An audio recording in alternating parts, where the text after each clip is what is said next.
En lisant Super-Héros par un après-midi, on se disait c'est si bon de se retrouver entre amis, assis l'un contre l'autre pour s'occuper des autres. On se fait des accroires en se contant des histoires. Bonjour, nous sommes de retour avec une nouvelle histoire, donc aujourd'hui, le temps. Allons-y gaiement! Nous débutons avec un texte de science-fiction d'Isaac Asimov, un auteur très prolifique, américain et physicien de surcroît. Ce texte fait partie d'un livre qu'il a écrit qui s'appelle « Jusqu'à la 4e génération ». En fait, c'est un recueil de nouvelles. Cette nouvelle-là se passe dans un endroit très spécial, un laboratoire de recherche. Ses cheveux étaient d'un vert pomme très léger, très adouci, très vieux jeu. On voyait qu'elle avait une main très exercée à la teinture, comme il y avait 30 ans, avant que les mèches et les rayures multicolores soient à la mode. Elle avait aussi un doux sourire et un air calme qui donnait à sa vieillesse un air de sérénité. Une jeune fille passa en courant à moitié, s'arrêta pile et se tourna vers elle en la fixant d'un œil stupéfait. « Comment êtes-vous entrée? » Je cherche mon fils, le physicien. Votre fils, Il est ingénieur en télécommunication, en fait, physicien en chef, Monsieur Gérard Crémona. Le docteur Crémona, eh bien, il est... Vous avez un laissez-passer? Le voici, je suis sa mère. Oh, eh bien, Madame Crémona, je ne sais pas, il faut que... Écoutez, son bureau est en bas, vous n'avez qu'à demander. Elle entendit des voix, bien plus loin dans le corridor, et elle eut un sourire heureux. Elle avait reconnu celle de Gérard. Elle entra dans la pièce et dit « Bonjour, Gérard. » Juste à ce moment, il était en train de parler à un militaire. Elle n'aurait pas su dire son grade, mais elle était sûre que Gérard ne s'en laisserait pas imposer. D'ailleurs, Gérard leva les yeux et dit « Qu'est-ce que vous... Maman? Qu'est-ce que tu fais ici? » Ben, je devais venir te voir aujourd'hui. C'est jeudi? Oh mon Dieu, j'ai oublié. Assis-toi, maman. J'ai pas le temps en ce moment. Assis-toi n'importe où. Écoutez, mon général... C'est votre mère? Oui. Est-ce que sa place est ici? Juste en ce moment, non, mais je me porte garant d'elle. Elle ne sait même pas lire un thermomètre et elle ne comprendra absolument rien de tout ce que nous dirons. Maintenant, écoutez-moi, général. Ils sont sur Pluton, voyez-vous. Ils y sont. Les signaux de radio ne peuvent pas être d'origine naturelle. Ils sont donc forcément émis par des humains. En fait, par nos hommes. C'est une idée qu'il vous faut admettre. De toutes les expéditions que nous avons envoyées au-delà de la ceinture d'astéroïdes, l'une semble avoir atteint son but. Et elle a atteint Pluton. Oui, je comprends bien ce que vous dites, mais en est-ce moins impossible? Les hommes qui sont maintenant sur Pluton sont partis il y a 4 ans, avec des équipements qui n'auraient pas dû les conserver en vie plus d'1 an. C'est du moins ainsi que je comprends la situation. Ils visaient Ganymède, mais il semble qu'ils soient allés 8 fois plus loin. Exactement. Et nous devons savoir pourquoi et comment. Général, voulez-vous un fruit? J'ai apporté des oranges. Je t'en prie, maman, plus tard. Bon, voyons, général, le problème est très simple. Juste en ce moment, Pluton est à un peu moins de 4 milliards de milles. Partant de la Terre, il faut 6 heures à des ondes radio se déplaçant à la vitesse de la lumière pour atteindre Pluton. Chaque fois que nous dirons quelque chose, il nous faudra attendre la réponse pendant 12 heures. S'ils disent quelque chose et que nous ne comprenons pas et que nous disons « Quoi? » et qu'ils répètent, ben voilà une journée de passé. Et il n'y a aucun moyen d'accélérer. Bien sûr que non, c'est la loi fondamentale des télécommunications, que rien ne peut être transmis à une vitesse supérieure à celle de la lumière. Il nous faudra des mois pour avoir avec Pluton une conversation qui, entre nous, prendrait quelques heures. Oui, je comprends. La douce voix les interrompit de nouveau. Grand Dieu, Gérard, tu veux vraiment savoir comment conduire une conversation? Oh, maman, je t'en prie! Mais tu t'y prends très mal, je t'assure. Maman! Ah, très bien, d'accord. Mais si tu dis quelque chose, et puis que tu attends 12 heures pour avoir la réponse, tu es idiot. C'est pas comme ça qu'il faut faire. Docteur Crémona, devons-nous consulter? Juste une minute, général. Qu'est-ce que tu voulais dire, maman? Pendant que vous attendez une réponse, vous n'avez qu'à continuer à émettre et leur dire de faire la même chose. Vous parlez tout le temps et ils parlent tout le temps. Vous avez quelqu'un qui les écoute tout le temps et eux aussi. Ben, c'est pas compliqué. Si l'un de vous dit quelque chose qui nécessite une réponse, vous pouvez toujours la transmettre après. Mais il y a des grandes chances que vous obteniez tous les renseignements que vous voulez sans rien avoir à demander. Évidemment, une conversation continue avec un décalage de 12 heures, c'est tout. Mais mon Dieu, il faut commencer tout de suite. Il se rua alors hors de la pièce, entraînant virtuellement le général à sa suite. Puis, il rentra. Maman, excuse-moi, mais je crois que ça va prendre plusieurs heures. Je vais envoyer quelques-unes des secrétaires pour te tenir compagnie. Tu peux faire aussi un petit somme si tu préfères. Je te remercie, Gérard. Ça ira. Ça ira. Mais seulement, dis-moi, maman, comment tu pensais à ça? Comment tu peux avoir cette idée? Gérard, toutes les femmes savent ça. Prends 2 femmes au hasard, hein? Au vidéophone, au stratophile, ou simplement face à face. Et elles sauront toujours que le secret pour répandre les nouvelles, c'est de parler sans arrêt. Crémona esquissa un sourire, puis, ému jusqu'aux larmes, il sortit. Madame Crémona le regarda s'éloigner d'un air attendri. Quel homme charmant c'était, son fils, le physicien.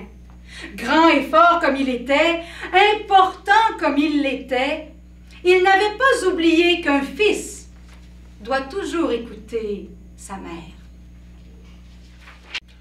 Nous poursuivons avec un texte de Jean-Pierre Martinez. Nous sommes en présence de 2 archéologues un peu spéciaux. Je crois que cette fois, on a trouvé quelque chose. Passé ou futur? Futur antérieur, je dirais. Qu'est-ce que ça peut bien être? Aucune idée. Il y a des chiffres. Et des aiguilles. 3. Il y en a une qui bouge. Elles tournent en rond. À quoi ça peut bien servir? C'est peut-être dangereux. Tu crois? On ferait mieux de ne pas y toucher. Bah, c'est un peu tard. On dirait que les autres aiguilles bougent aussi, mais moins vite. C'est vrai, tu as raison.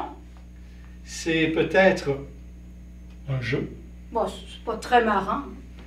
un instrument de mesure. Mais pour mesurer quoi? Va savoir. À moins que ce ne soit un objet rituel. Ou alors, c'est une œuvre d'art. Bah, ce n'est pas très décoratif. Bon, il va falloir qu'on rentre au vaisseau spatial, hein? Il est déjà 5h32. Tiens, c'est cocasse. Quoi? La petite aiguille est sur le 5 et la grande sur le 32. Oh, tu crois que cet appareil indiquerait l'heure qu'il est? Va savoir. Mais à quoi ça sert un appareil qui t'indique le présent? C'est comme un panneau indicateur qui te dirait « Vous êtes ici ». On le sait déjà. Nous, oui. Oh, une civilisation primitive qui aurait eu besoin de machines pour se repérer dans le temps présent? C'est une hypothèse. Tu imagines un peu? Tu te réveilles en pleine nuit et tu ne sais même pas l'heure qu'il est. Tu es obligé de regarder une machine pour savoir si c'est le moment de te lever ou pas. On fait un métier passionnant. Mais pour remonter le temps, comment il faisait? Peut-être qu'il faisait tourner les aiguilles à l'envers. Non, ça tourne que dans un sens. Apparemment, ces gens-là ne pouvaient voyager que dans le futur. Pas de marche arrière, t'imagines? Tu n'as pas le droit à l'erreur. Ça devait être une civilisation très primitive. Bon, allez, on y va. Je n'ai aucune idée de l'endroit où on est. Longitude 23,234, largitude 43,722, profonditude 65,840. Bon, remarque, si on y pense, nous, on n'a pas besoin de machine pour savoir l'heure qu'il est. Et si ces gens-là savaient instantanément où ils étaient? Rien que par la pensée, tu veux dire? Ou alors ils vivaient dans un espace tout petit. Au point de toujours savoir où ils étaient. Comme ça, rien qu'en regardant autour d'eux. Je ne sais pas. Imagine que l'espace dans lequel ils vivaient n'était pas lisse comme le nôtre, mais comportait des aspérités. Comme des sommets, des failles ou des précipités? Ouais, qui permettaient de se repérer dans l'espace. Aussi facilement que nous, on se repère dans le temps. C'est con, je sais. T'as fumé ou quoi? Ça me fout un peu les jetons, cette machine. Pas toi? Si. Et si on la laissait là où on l'a trouvée? Je n'osais pas te le proposer.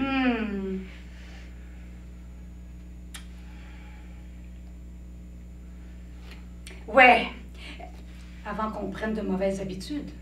Et qu'on ne puisse plus s'en passer. Prêt pour la téléportation?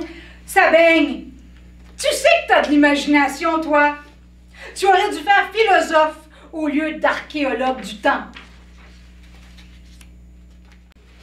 Daniel, tu as vu En attendant Godot de Samuel Beckett, assez jeune. C'est une des premières pièces que j'ai vues avec mon collège à la Nouvelle Compagnie théâtrale. Et j'étais assis dans la 2e rangée. Moi aussi, c'est la première pièce que j'ai vue, puis c'est celle-là qui m'a vraiment donné le goût d'assister à des pièces de théâtre. La première pièce de théâtre que l'on voit, ça nous marque. Ça m'a marqué, et on va se permettre de faire un extrait d'En attendant Godot.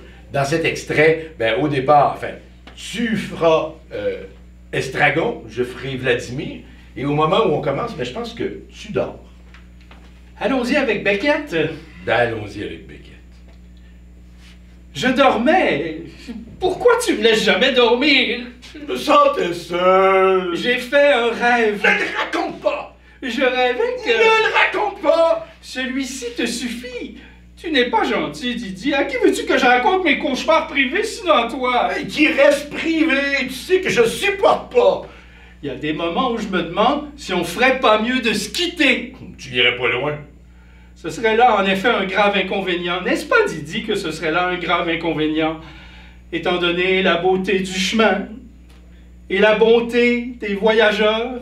N'est-ce pas, Didi? Du calme. Calme, calme. Les Anglais disent calme. Ce sont des gens calmes.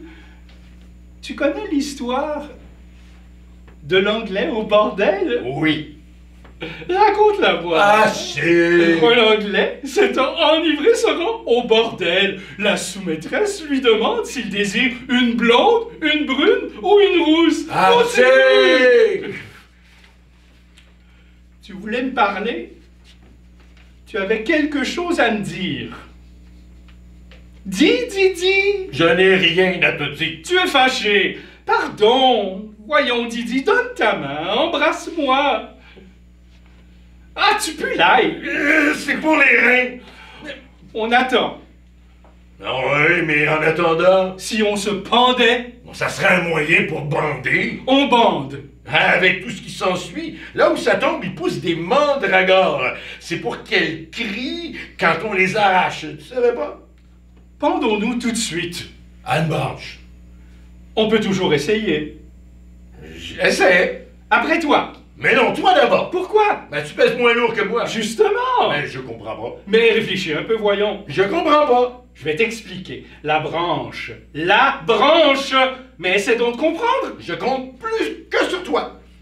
Gogo léger, branche, pas cassé. Gogo mort, Didi lourd, branche cassée, Didi seul. Tandis que, J'avais pas pensé à ça. qui peut le plus, peut le moins. Mais est-ce que je pèse plus lourd que toi? C'est toi qui le dis. Moi, je n'en sais rien. Il y a une chance sur deux ou presque. Alors, quoi faire? Ne faisons rien. C'est plus prudent. Attendons voir ce qu'il va nous dire. Qui? Ben, Godot! Ah, voilà. Attendons d'être fixés d'abord. D'un autre côté, on ferait peut-être mieux de battre le fer avant qu'il soit glacé. Je suis curieux de savoir ce qu'il va nous dire. Ça nous engage à rien. Qu'est-ce qu'on lui a demandé au juste? Ben, tu n'étais pas là. Je n'ai pas fait attention. Eh bien, rien de précis. Une sorte de prière. Voilà. Une vague supplique. Si tu veux. Et qu'a-t-il répondu? Qu'il verrait. Qu'il ne pouvait rien promettre. Qu'il fallait réfléchir. À tête reposée. Consulter sa ses famille, amis, ses agents, ses correspondants, ses registres. son compte de banque. Avant de se prononcer. C'est normal. N'est-ce pas? Il me semble. Ah, moi aussi. Et nous? Fait-il? Je dis et nous. Je comprends pas. Quel est le nôtre? Quel est notre rôle là-dedans? Notre rôle. Prends ton temps. Notre rôle? Celui du suppliant. À ce point-là, Ben, monsieur a des exigences à faire valoir. on n'a plus de droits. Tu me ferais rire si ça m'était permis. Nous les avons perdus. Nous les avons bazardés. On n'est pas liés. Écoute. Écoute. Je n'entends rien. Non, moi non plus, j'entends rien. Tu m'as fait peur. J'ai cru que c'était lui. Qui? Ben, Godot! Ah, le vent dans les roseaux. J'aurais juré des cris. Et pourquoi crierait-il? Ah, je sais pas, après son cheval. Allons-nous-en. Où? Ce soir, on couchera peut-être chez lui, au chaud, au sec, le ventre plein sur la paille. Ça vaut la peine qu'on attende, Pas non? toute la nuit. Ben, il fait encore jour. J'ai faim. Tu veux une carotte? Il n'y a pas autre chose? Et je dois bien avoir quelques navets. Donne-moi une carotte. Merci. C'est un navet! Oh, pardon, j'aurais juré que c'était une carotte. Ah, tout ça, c'est des navets. T'as dû manger la dernière. Oh, attends, ça y est, voilà, mon cher. Mais rends-moi le navet et fais-le durer, il n'y en a plus. Je t'ai posé une question. Oh, Est-ce que tu m'as répondu? elle est bonne ta carotte? Elle est sucrée. Tant mieux, tant mieux. Qu'est-ce que tu voulais savoir? Je me rappelle plus. C'est ça qui m'embête. Délicieuse ta carotte. Attends, ça me revient. Alors? On n'est pas liés, hein? J'entends rien. Je demande si on est liés. Lié. Liés! Mais comment lié? Pieds et poings. Mais à qui? Par qui? À ton bonhomme. À Godot! Lié à Godot! Quelle idée! Jamais de la vie! Pas encore! Il s'appelle Godot. Je crois. Tiens, c'est curieux. Plus on va, moins c'est bon. Pour moi, c'est le contraire. C'est-à-dire, Ben, je me fais au goût au fur et à mesure. c'est ça le contraire. En question de tempérament, De caractère. on n'y peut rien. On a beau se démener. On reste ce qu'on est. On a beau se tortiller. Le fond ne change pas. Rien à faire. Veux-tu la finir? Nous poursuivons avec une chanson de Stéphane Venn, faite en 71, Le temps est bon. Le temps est bon, Le ciel est bleu, j'ai deux amis qui sont aussi mes amoureux. Le temps est bon, le ciel est bleu, nous n'avons rien à faire, rien que d'être heureux. Mon cœur est grand, grand, grand, grand, comme le vent, et je suis douce comme l'eau. Et je suis tendre, tendre, tendre, tendre, pour mes amants, je suis la fleur dans le cerveau. Le temps est bon,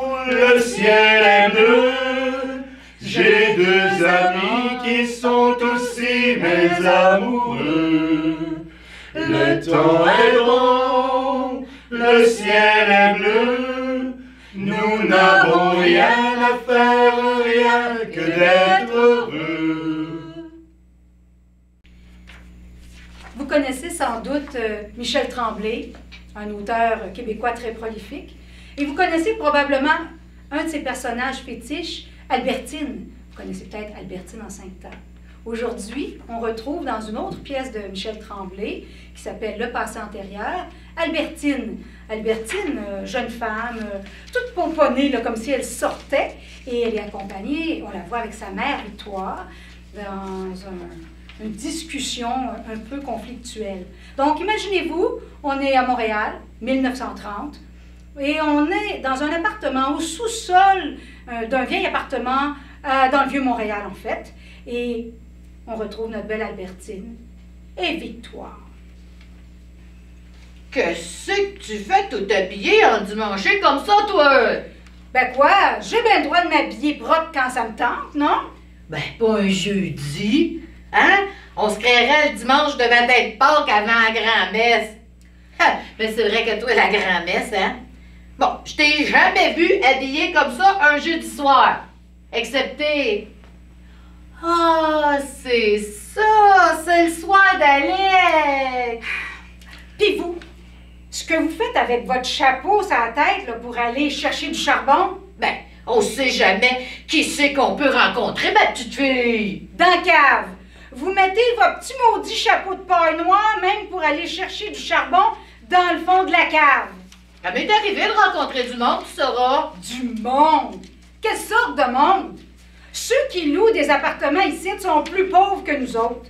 Sont presque jamais capables de payer leur loyer. Vous êtes bien placés pour le savoir.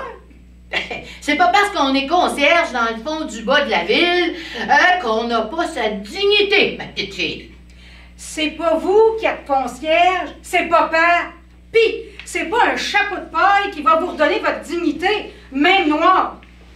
Ton père aime mieux se traîner à terre à force de boire que de se traîner à terre pour laver des planchers. Ça fait qu'il faut bien que quelqu'un fasse sa job à sa place. C'est ça. Continuez à le rabaisser. Vous le rabaissez tout le temps. Il n'y a pas besoin de personne pour le rabaisser, Bertine. Il est capable tout seul, tu sauras. Quand tu l'as ramassé au pied de l'escalier, là, qui mène au rez-de-chaussée, là, la semaine passée, penses-tu qu'il avait besoin de quelqu'un pour le rabaisser? Il avait glissé. Il avait glissé dans son... Ouais, hein? Ah, puis ça sert à rien de parler de lui, hein? Si moi je le rabaisse, je te dis que toi, tu l'idéalises sur un temps rare. Je l'idéalise pas. Tu le regardes, Bertine, là, puis tu vois juste ce que tu veux voir. Un point, c'est tout. Vous aussi, c'est pas mieux. Ben ça, c'est pas vrai, par exemple.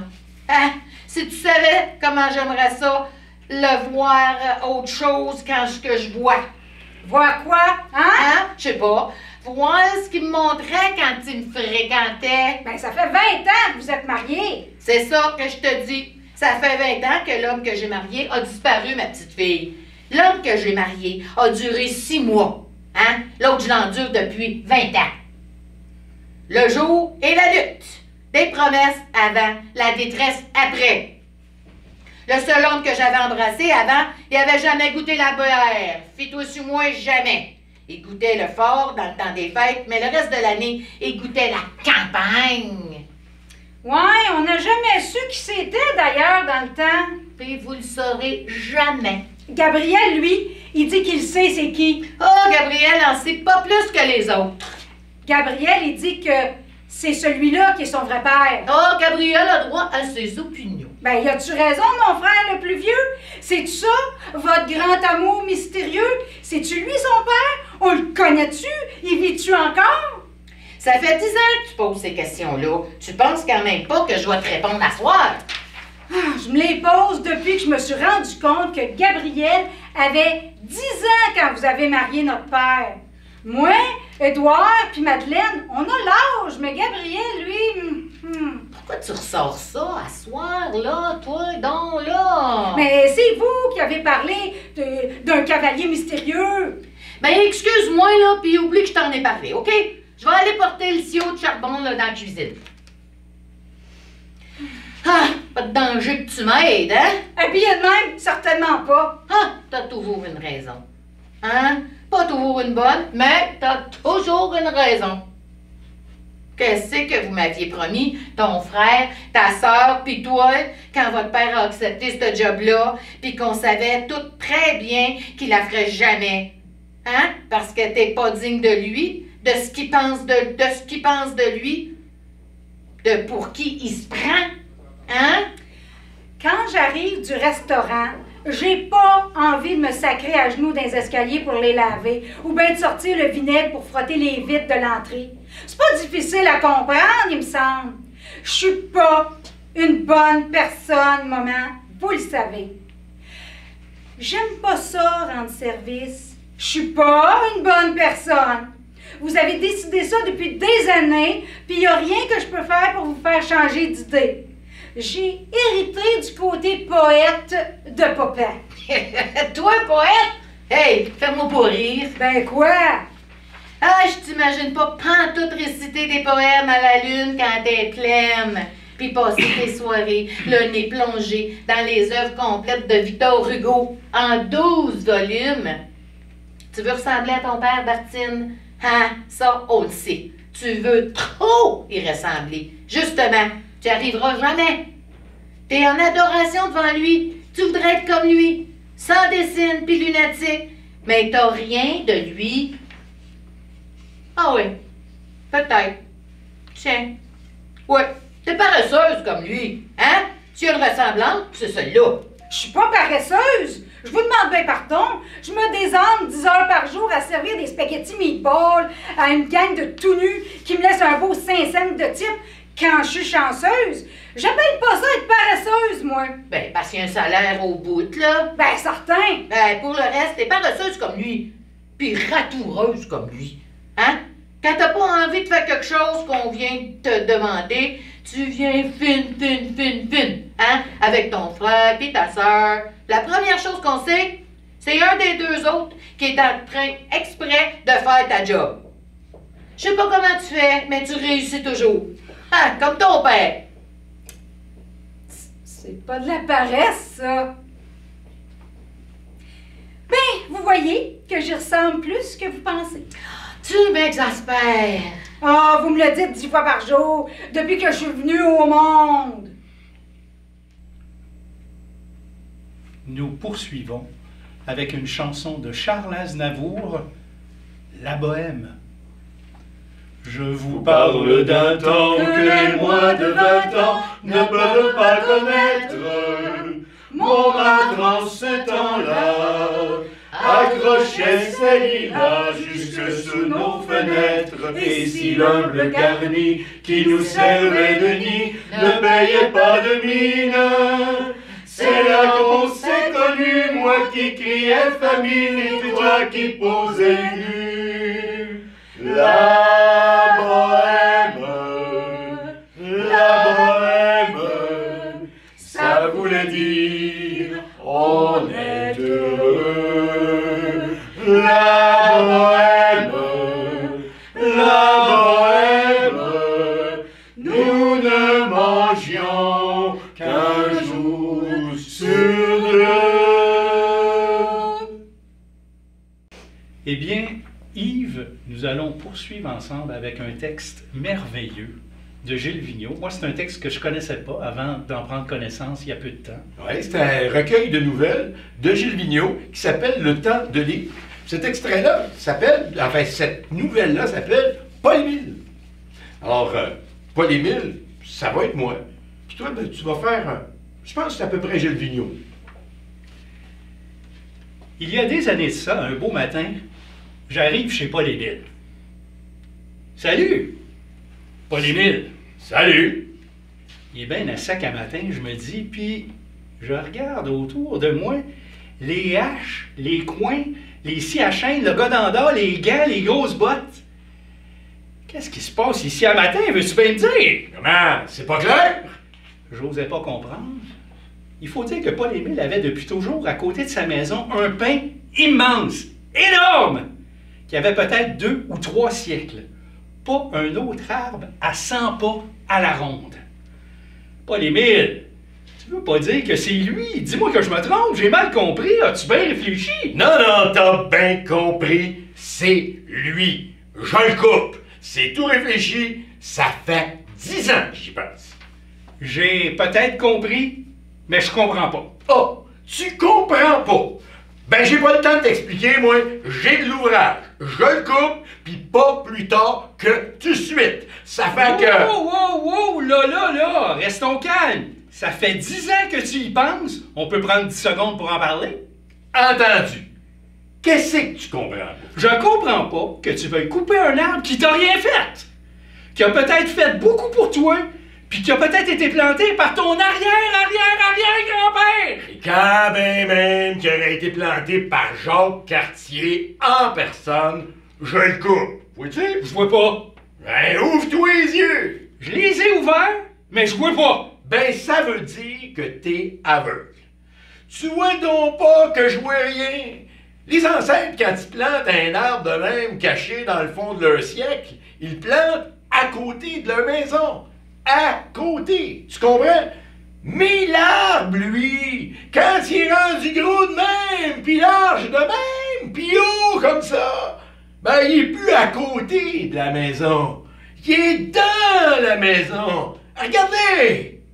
Il est à 2 pas de ma fenêtre. Je vois rien. Rien que lui. Il me cache tout. Il me cache le soleil le jour. Il me cache la lune la nuit. La lune, les étoiles. Il me cache la dune, la mer, le galet, le quai, l'église. Paul-Émile, tu parles comme s'il faisait le tour de la maison. Il pousse plus rien dans mon jardin à cause de l'ombre. Il fait si sombre dans ma cuisine qu'il faut que j'allume en plein midi. Et puis en hiver, à le moindre verglas, la moindre tempête, ça cogne sa couverture, ces branches-là. J'ai l'impression qu'il y a un tremblement de terre. Je suis écœuré de cet arbre-là. Écœuré. C'est clair, je le coupe. Ah, c'est clair, Paul-Émile. Là, je vois. Ouais. Qu'est-ce que tu vois? Je vois que tu vois rien. Il n'y a rien de plus clair, puis je trouve que tu as été patient. Moi, ça fait longtemps que je l'aurais coupé, hein? Ah ouais? Ben, certain. Puis, en plus, tu n'y as peut-être pas pensé, mais tu as au moins 5 cordes de bois là-dedans. Tu as du bois pour l'hiver, du pain, ça brûle vite, c'est vrai. Mais, quand t'en as assez, allons-y, je m'en vais t'aider. Paul-Émile eut l'air agacé un moment, puis soudain, bourru de nouveau. Rentre donc, on va prendre un thé. On est rentré, on a pris un thé, on a placoté, parlé de ça, puis de tout, puis de rien. Quand j'ai retrouvé la porte à 4 heures, on n'avait pas coupé grand-chose, à part la soif. Moi, le lendemain, je suis reparti pour la ville. J'ai oublié tout ça. L'année dernière, j'étais sa butte à Fried, avec Nénel. Je regarde par chez Paul-Émile. Veux-tu bien me dire, Nénel? Nénel m'a expliqué. Le lendemain de notre discussion, Paul-Émile était allé demander tous les hommes du village, puis c'était dimanche, jour de corvée. Ils ont déplacé sa maison de 30 pas. Aujourd'hui, Paul-Émile est chez lui. L'arbre aussi. Paul-Émile est content. L'arbre autant. Il s'embrasse pas tous les matins, mais il s'embarrasse pas toute la journée. Ils se voient, ils se connaissent, ils se respectent. C'est des voisins. Le prochain extrait qu'on vous fait est tiré d'un roman de Pascal Bruckner qui s'appelle « Un an et un jour ». Pascal Bruckner est un romancier philosophe, auteur de plusieurs livres. Dans celui-ci, nous retrouvons Jézabel qui va quitter la France pour se rendre en avion à Montréal parce qu'elle a promis à son père, un ancien horloger, sur son lit de mort, qu'elle irait porter à un ami de son père au Québec la montre qu'il a conçue, une pièce unique, très, donc rare bien sûr, et qui a la particularité de donner l'heure, mais aussi de détruire le temps. Malheureusement, problème d'avion, et l'avion est dans une tempête et est contraint de s'arrêter plutôt dans un autre aéroport de fortune où on retrouvera Jézabel après une longue nuit qui se réveille et qui a, j'avoue, quelques surprises. Voilà, 1 an et 1 jour. Quand elle s'éveilla, il faisait encore noir. L'insomnie, celle du milieu de la nuit, celle qui vous tire par les cheveux comme d'un puits, l'avait rattrapée de l'autre côté de l'Atlantique. Elle avait à peine dormi. Elle alluma, chercha l'heure. La montre de son père était trop noble pour s'abandonner à une fonction aussi triviale. Et son portable était déchargé depuis la veille. Il n'y avait ni réveil automatique, ni cadran à cristaux liquides sur le poste de télévision ou la table de nuit. Elle voulut appeler la réception. Aucune tonalité, aucun bourdonnement. Elle regarda par la fenêtre. Il lui semblait que la neige avait cessé. De toute façon, il était trop tard pour se rendormir. Mieux valait s'habiller, reprendre un taxi et attraper le premier avion en destination de Montréal. Elle boucla son sac, remit les mêmes affaires que la veille et parcourut en sens inverse l'immense dédale des couloirs tortueux qui l'avaient amenée jusqu'à sa chambre. Quand elle atterrit dans le lobby désert, elle fut saisie par la tristesse des lieux.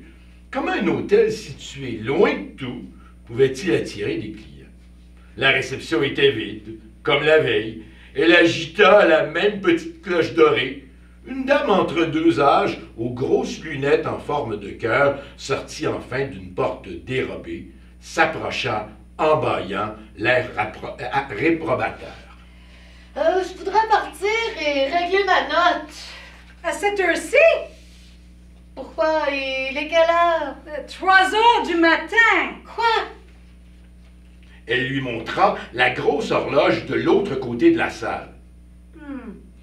Nous serons obligés de vous compter une journée supplémentaire. Non, c'est pas possible. Vous voulez dire que j'ai dormi une journée entière? Plus une demi-nuit? Bah, vous le savez mieux que moi, non? Non, j'ai pas de montre, mon téléphone s'est déchargé, j'ai aucune idée de l'heure. Dommage pour vous. Oh my God! Que se passe-t-il? 1 seconde, je vérifie. Elle vit défiler des chiffres sur l'écran et déclencha une imprimante. L'impression fut longue, très longue. La machine crachait des kilomètres de papier à vive allure. Les feuilles tombaient, s'empilaient sur le sol. Tout va bien. Oh, j'imprime votre note. Il faut le temps. Allez vous asseoir. Je vous appellerai quand les opérations et les calculs seront terminés. Est-ce que je pourrais au moins recharger mon portable? Oh, un moment, s'il vous plaît. Chaque chose en son temps. Le hall était sombre. Une vague musique viennoise sortait du plafond.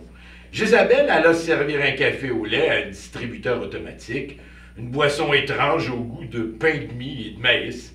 Elle trouvait bizarre que ces formalités prennent tant de temps. 15 minutes après, la réceptionniste posait sur le comptoir en acajou un épais volume dactylographié avec un index, une table des matières. Jézabel crut une erreur, sortit sa carte de crédit. Voilà, vous nous devez... Combien? Oh, attendez, hein, il manque les taxes de l'État, les taxes de la ville, les taxes du tourisme. C'est un peu compliqué. D'habitude, je me fais aider par le comptable, mais à cette heure-ci, bien sûr, il est déjà rentré chez lui. Non. Vous devez faire erreur, là. Je suis restée 1 nuit seulement, hein? 1 nuit et demie, si vous voulez. Et l'addition est archi simple, là. Je peux même le calculer moi-même. Oh, je crains que vous ne fassiez erreur. Mais comment cela? D'après nos estimations, vous êtes resté dans notre établissement 1 année entière. Non, vous plaisantez, là. Ah, mais regardez le calendrier. Vous êtes arrivé le 13 décembre 2016 et nous sommes le 14 décembre 2017. Non, c'est impossible. Je n'ai dormi qu'une nuit chez vous. Je suis arrivée aux États-Unis hier soir seulement. Oh, montrez-moi votre passeport. La dame chercha le tampon attestant de l'arrivée de Jézabel sur le sol américain et ne le trouva point. En plus, Vous êtes en illégalité totale. Si nous vous livrons au service de l'immigration, vous risquez 2 à 3 ans de prison. Jézabel, croyant un malentendu, lui expliqua les circonstances exceptionnelles de son atterrissage sur l'aéroport de Last Found Land, alors qu'elle se rendait à Montréal au milieu d'un blizzard épouvantable et la fermeture des guichets de la douane. À mesure qu'elle s'exprimait, bafouillante, elle réalisait l'invraisemblance de son récit. Le blizzard dont vous parlez a bien eu lieu, mais il y a 1 an. L'une des pires tempêtes du continent nord-américain. Entre-temps, vous savez, comment dire, je crois que vous avez dormi? Non, vous êtes folle. Vous êtes folle. Personne ne dort 1 an. Non, je suis restée juste une nuit, une seule. Oh, vérifiez par vous-même. Vous savez, nos lits sont confortables. Vous étiez éreinté, sans doute. Notre prochaine chanson, encore du Stéphane Venn, encore le début des années 70, le début d'un temps nouveau qui a été interprété dignement par René Claude. C'est le début d'un temps nouveau, la terre est à l'année 0. La moitié des gens n'ont pas 30 ans, les femmes font l'amour librement, les hommes ne travaillent presque plus, le bonheur est la seule vertu. C'est le début d'un temps nouveau, nous voilà devenus des oiseaux, dans les cumulus du tango, ceux du ciel et ceux du cerveau, les couleurs se mêlent sur la peau, c'est le début d'un temps nouveau. Nous poursuivons avec une nouvelle d'un recueil d'Alain Stanquier, cet éditeur, auteur québécois qui est bien connu, celui qui a créé Les Insolences d'une caméra. Alors, le recueil de nouvelles s'appelle Compte à régler avec le temps et la nouvelle s'appelle Première. C'était un homme d'affaires qui avait réussi dans les affaires. Un petit quinquagénaire hautain, nerveux et angoissé. Comme tous les entrepreneurs du monde, il portait à son poignet un superbe bracelet-montre qui lui permettait d'évaluer à toute heure du jour et de la nuit l'étendue de son malheur, son manque désastreux de temps. Mais aujourd'hui, alors que son agenda débordait de rendez-vous, sa montre cessa subitement de fonctionner. Sans avertissement, sans préavis, sans avoir donné le moindre signe de fléchissement, au préalable, elle tomba en panne. L'homme était catastrophé. Il avait beau la secouer vigoureusement dans tous les sens, crisper les mâchoires et proférer des injures, la montre restait obstinément en panne. Par bonheur, non loin de l'endroit maléfique où le bonheur frappa le pauvre homme, lui si exemplaire et toujours ponctuel au rendez-vous, se trouvait une bouée de sauvetage, la boutique d'un horloger. Sans perdre un instant, il en avait déjà perdu suffisamment comme ça, il courut vers les shops, espérant y trouver les premiers secours. C'était un curieux petit magasin d'allure vieillotte, tout empoussiéré, qui ressemblait davantage à un entrepôt qu'à une joaillerie. Sans plus attendre, les yeux implorant la pitié, le bracelet-montre pendu au bout des doigts, galvanisé par l'horreur, l'homme s'élança vers le marchand.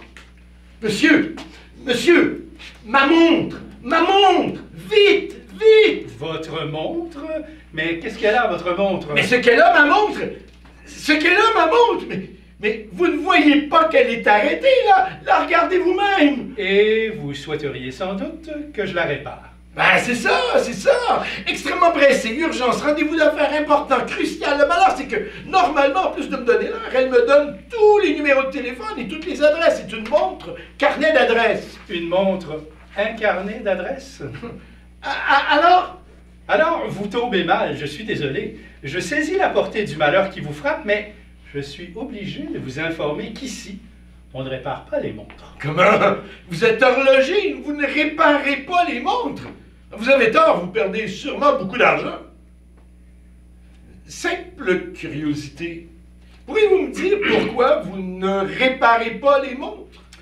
J'ai compris il y a bien longtemps qu'une montre montre aux hommes leur incapacité à vivre sans elle. Oui, mais ça ne me dit toujours pas à quoi s'occupe un horloger qui ne répare pas les montres. Très simple. J'achète et je vends du temps.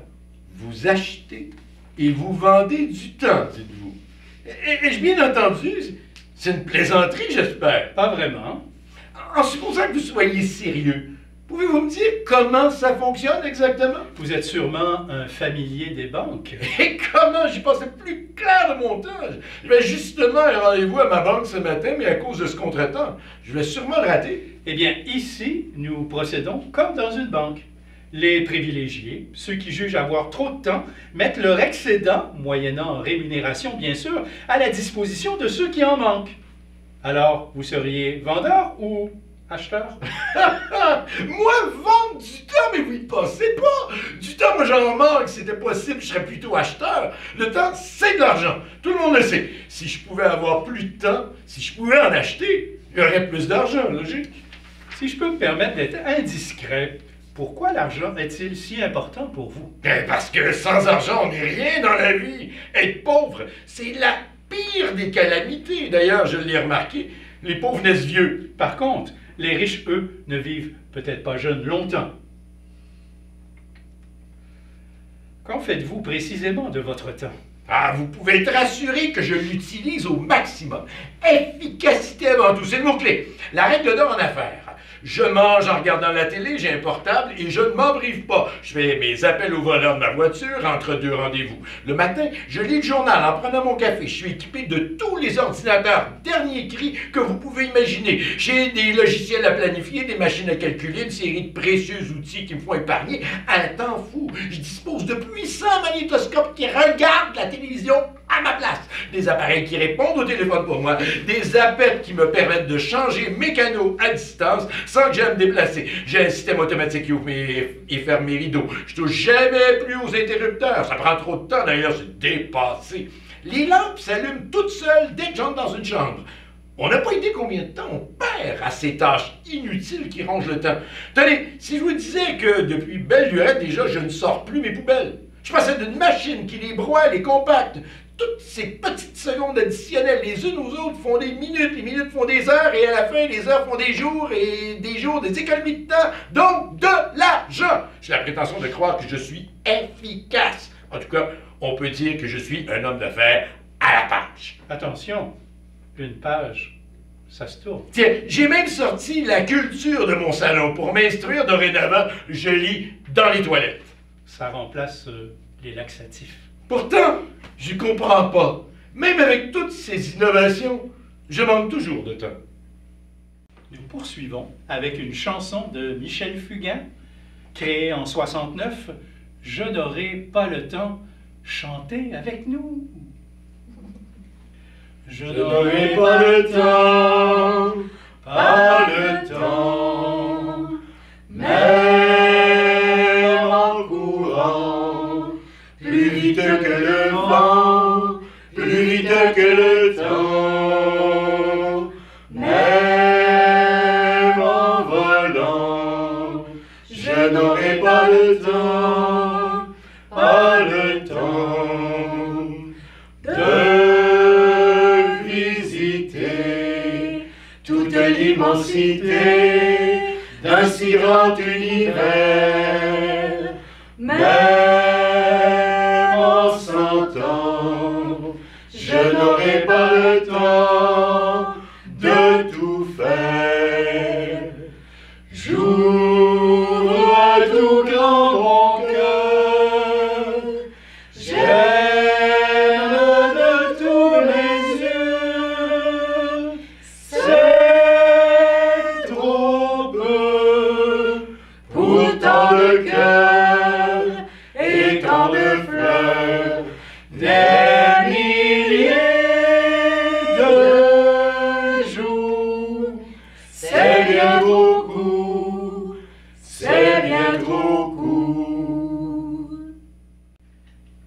enchaînons avec un sketch de Jean-Pierre Martinez qui s'intitule Tant pis, T-E-M-P-S, dans Tant pis.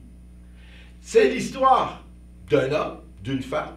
Elle est assise à un banc de parc, elle est en train de lire. L'homme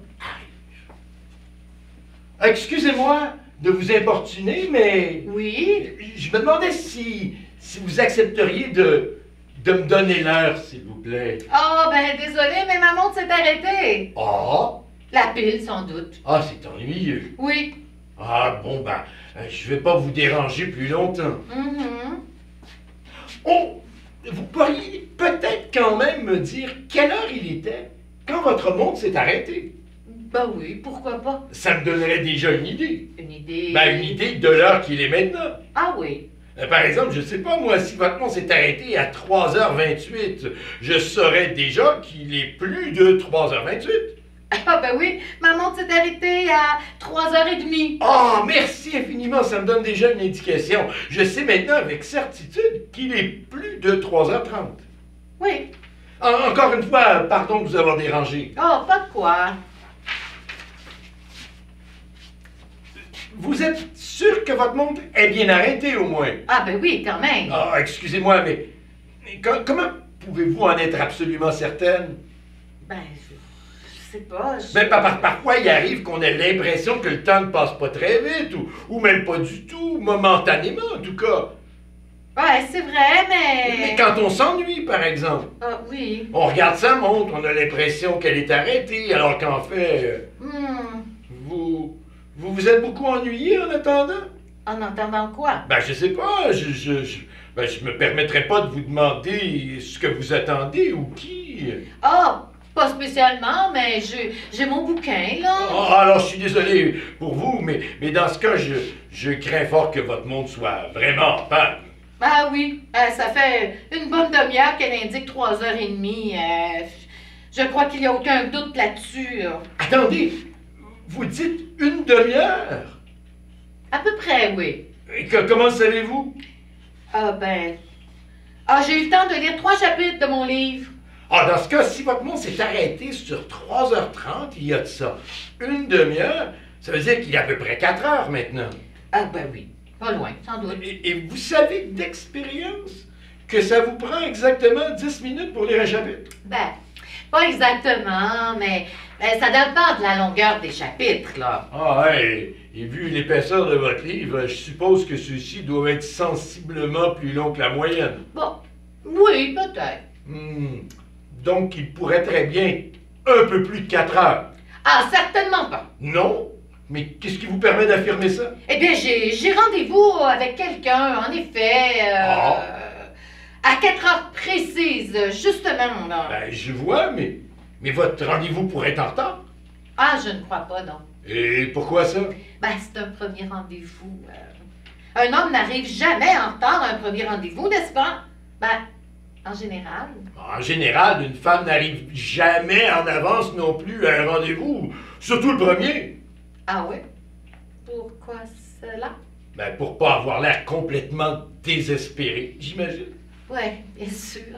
Or, vous m'avez dit que vous étiez là depuis une bonne demi-heure, n'est-ce pas? Oui. Vous voyez bien qu'en l'occurrence, on ne peut pas se fier aux généralités. Ah, c'est vrai, c'est ça. Hein?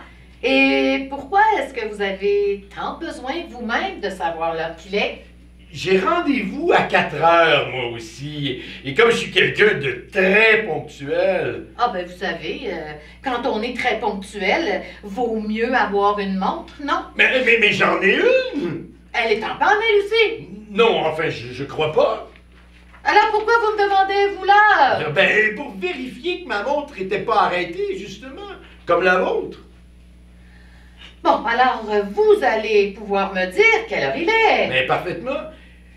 Il est exactement 4h06, oui. Vous pouvez me faire confiance, c'est une montre suisse. Merci. Je l'ai depuis des années, c'est mon parrain qui me l'avait offerte pour ma première communion. Il est mort depuis d'un arrêt de cœur, mais la montre, elle, jamais une seule panne depuis que je l'ai. Et quand les piles sont à plat? Il n'y a pas de pile, je la remonte tous les soirs, à 20 heures précises. Bon, eh bien. Merci de m'avoir donné l'heure. Vous partez déjà? 4h06, vous dites? Je voudrais pas avoir l'air de l'attendre, vous savez. Nous avions rendez-vous à 4h. Ah, je comprends. Alors, au revoir et excusez-moi de vous avoir dérangé. Bon, je vais l'attendre encore 5 minutes, disons jusqu'à 4h11, mais moi non plus, j'aime pas beaucoup les femmes qui sont en retard, surtout à un premier rendez-vous. Ils veulent pas chanter avec nous, mais tu veux bien chanter un petit couplet, un petit refrain de Barbara avec moi?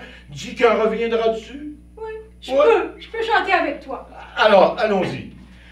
Dis quand reviendras-tu? Dis, oh moi le sais-tu, que tout le temps qui passe ne se rattrape guère, que tout le temps perdu ne se rattrape plus.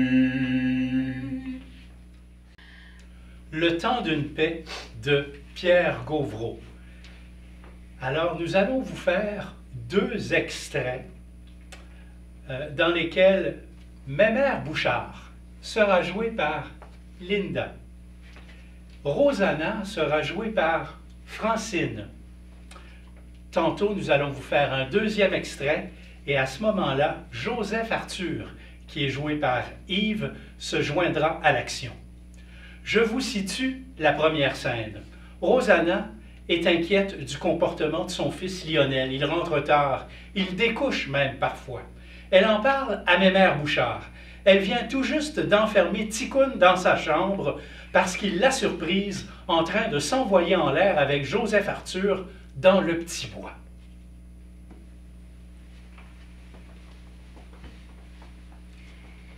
Qu'est-ce qu'il a fait, l'innocent, chef? Il a fait sa tête dure. Je sais pas ce qu'il a depuis un petit bout de temps. Il veut plus obéir. Faut quasiment le menacer. Oh, s'il est pas obéissant, tu fais bien de le punir. Je vois bien pas ce que tu pourrais faire d'autre. Moi non plus. Mais je prie le bon Dieu qu'il comprenne que c'est pour son bien. Mais c'est un innocent, pensez-vous, ma mère, qui comprend? Ben, faut le souhaiter, cher. Sans ça, tu perds bien ton temps à le punir. Mais je peux pas tout le laisser faire à sa guise. Il est rendu qu'il part pour de grandes escousses à rôder tout seul sa terre. Tiens, l'autre jour, là, je l'ai rencontré dans le petit bois, près des framboisés.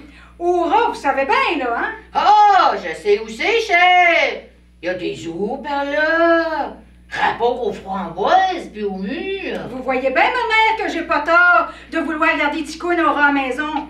Rapport aux ours.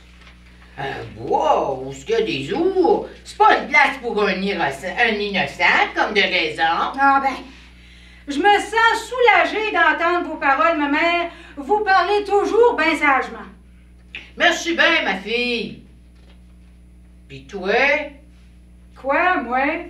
Toi, cher, si t'as rencontré Ticoune dans le bois, faut croire que t'étais là et tout, hein? C'est le bon sens qu'il dit. Ben oui, mais moi, j'ai toute ma tête à moi. Puis, j'étais pas toute seule. J'étais avec Joseph Arthur. D'autres choses que vous voulez savoir? Non, j'en sais bien assez, cher, le reste. Ça te regarde, cher. Puis c'est pas tout. Il y a l'autre, là. Des fois, je me demande si mon garçon Lionel n'est pas plus innocent que le vrai innocent. C'est rendu qu'il se rase à tous les matins.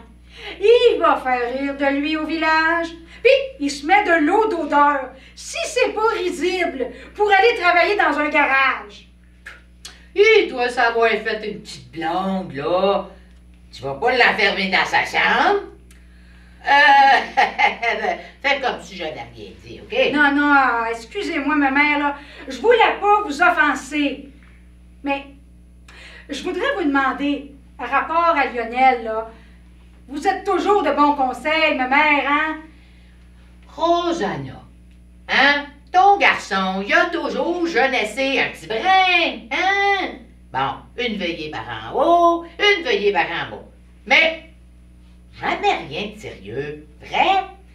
Oui, c'est vrai. Bon, c'est bien ce que je pensais, c'est vrai. Mais là, peut-être qu'il a trouvé plus à son goût. Hein?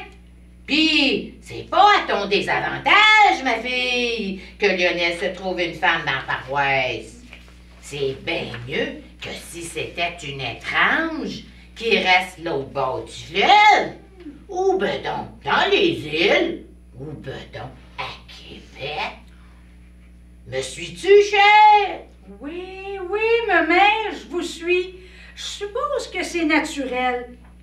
J'ai juste à prendre mon mal en patience. Mais je voudrais bien savoir, c'est qui cette fille-là, ma mère? Ben, probable qu'il s'envoie en cachette. Tu comprends ça, chère? Oui, je comprends. Mais par ici, tu sais, les cafettes, là, ça peut pas durer ben longtemps. Tu vas voir Zidore ressoudre un beau matin avec tout le chat sorti du sac. Ouais, suffit d'être bien patiente. Seconde scène, Rosanna est de plus en plus inquiète pour son fils Lionel. Elle croit qu'il rencontre une femme en cachette dans une cabane dans le boisé. Elle va en parler avec Joseph Arthur à son garage où travaille normalement Lionel. Elle est convaincue que Joseph Arthur est au courant de l'affaire, ce qui n'est pas le cas. Elle trouve Joseph Arthur endormi sur une chaise dans son bureau. Elle lui tape sur une jambe. Tu dormais? Moi, pas tout. Un jongleur. Ben moi, il me semblait que tu dormais. Comment veux-tu que je dorme? Il y a bien trop d'affaires à penser. Bon, ben comme ça, je te dérange? Ben, toi, jamais de la vie. Tu me déranges pas, Rosanna. Assis-toi. Ah, ben merci bien. Ah, il faut que tu me dises tout, Joseph Arthur, tout. Rapport à quoi? Rapport à qui, tu veux dire? Rapport à mon garçon Lionel. Ah, je suis bien découragée. Tu me demandes pas pourquoi? Ben oui, comme de raison. Pourquoi c'est faire que t'es découragé de même, Rosanna? Parce que mon garçon, il me donne bien du fil à retordre. Mais voyons donc, Rosanna, ça peut pas être aussi pire que tu le dis. Lionel, c'est un bon garçon, tellement à sa place. Manière rare pour un garçon, surtout à l'âge qu'il a. Justement, sa place, je pense qu'il la tient plus autant qu'il la tenait. Oh! D'abord, tu sais qui découche? Moi? Je sais ça. Ben, y a-tu couché ici hier au soir? Hein? Dis-moi pas que tu le sais pas. T'es venu chez nous à la maison en pensant qu'il était là. Vrai ou faux? Ça veut seulement dire qu'il était pas ici en soirée, pas plus. Puis moi, je suis allé voir plus tard s'il était ici. S'il était pas chez vous, il pouvait pas être ailleurs qu'ici.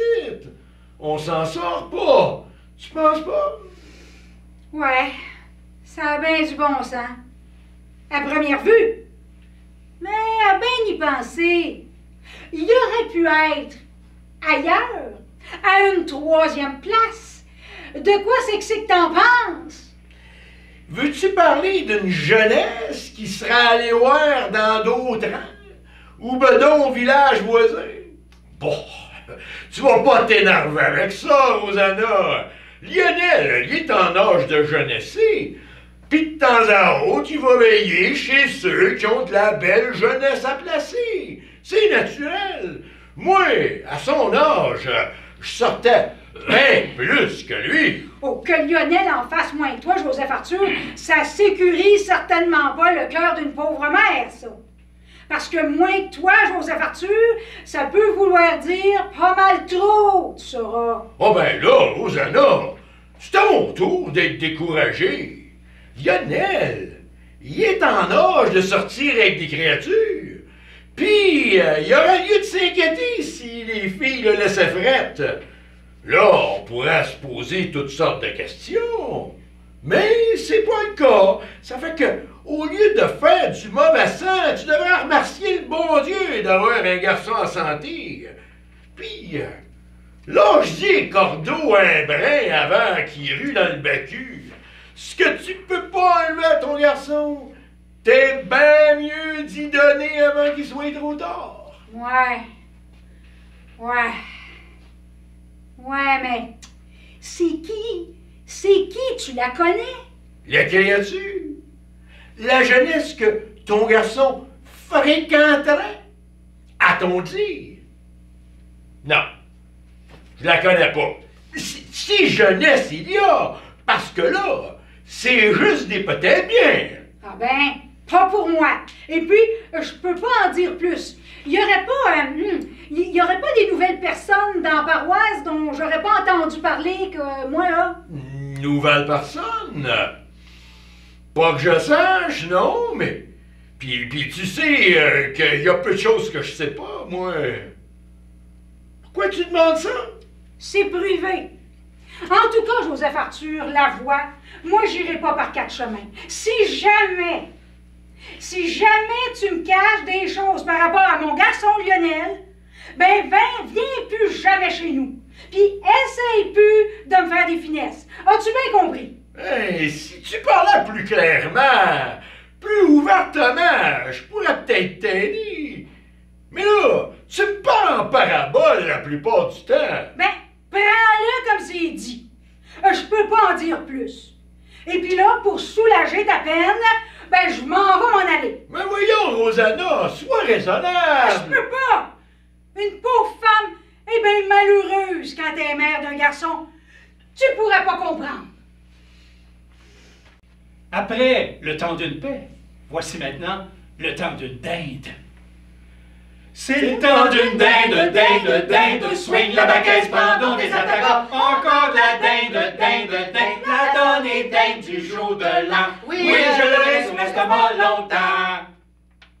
Excusez-la.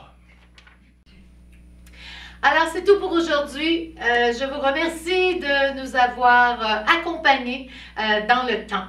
Et je remercie vraiment du fond du cœur Francine Desorcy, Yves Chaurette, Daniel Ouellet pour le temps investi dans la recherche des textes et bien sûr dans la création de nos lectures spectacles. Alors, la petite dernière, chantez avec nous! Qui est là? Les joyaux troubadours! Mais entrez, voyons! Entrons!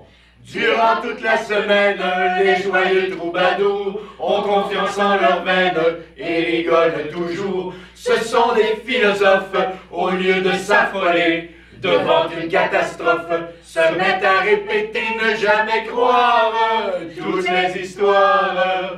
C'est comme ça qu'on est heureux, faire des sourires quand tout chavire. C'est comme ça qu'on est heureux, aimer la vie et ses folies. C'est comme ça qu'on est heureux, et trouver le ciel bleu quand il tonne et quand il pleut. C'est comme ça qu'on est heureux.